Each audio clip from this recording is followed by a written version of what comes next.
Hey everyone, welcome back to another episode of Vic's Garage.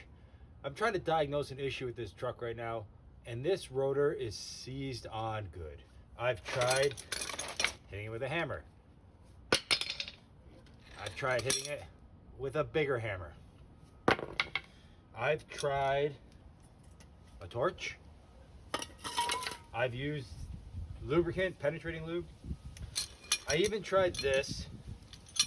Unfortunately, it has a flat head and it doesn't sit center, so it keeps slipping off.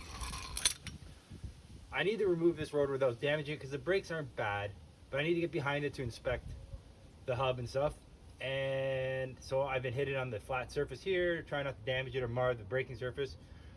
We're gonna try one last thing. I figured maybe you guys haven't seen it before. We're gonna give this a go and we're gonna see if it pops the rotor off.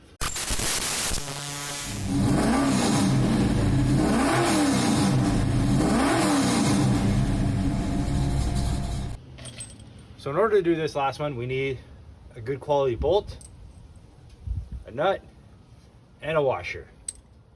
So essentially what we're gonna do here is this bolt's gonna go in here. This is the back of the knuckle where your brake, the caliper bracket goes. I'm gonna use a washer just to give it a bit more of a surface. And then that nut is gonna go here. And we're going to tighten it from behind with the small impact driver, and we're going to see if we can pop it off, pushing it with this nut and bolt. All right, so it's a little tight in here. Obviously, I'm in the wheel well, so I'm going to set up the camera out here, and we're going to give it a go. But just so you know, the nut will go here, and I'm going to hold it with a wrench, and then we're just going to tighten it down and push it off, hopefully.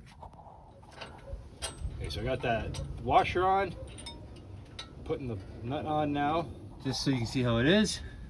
I'm going to put my wrench on here. I'm gonna hit it with this from the back, and we're gonna see if it pops.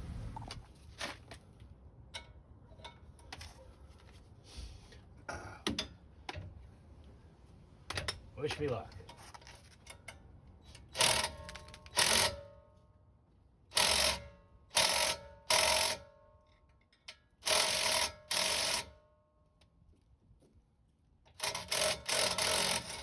Okay, I see it moving, so I'm gonna just rotate the rotor a bit. Hit another spot.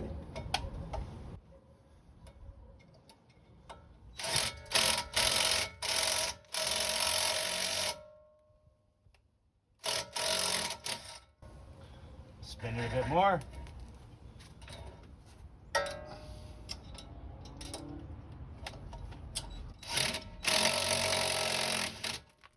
Oh.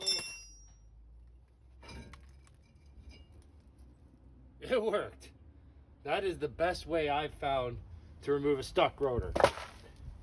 So I set up a second one, couldn't get the impact down on the bottom one, but it worked just fine on the top one. Basically just hammer it, back it off, turn it a bit, hammer it, back it off, turn it a bit, hammer it, back it off, turn it a bit, and it popped right off. I spent probably a good hour yesterday working this thing with the hammer, trying not to damage it and get it off. Go buy yourself a couple bolts, keep those in your toolbox. That's it for a quick Vic Garage episode, guys. Take it easy.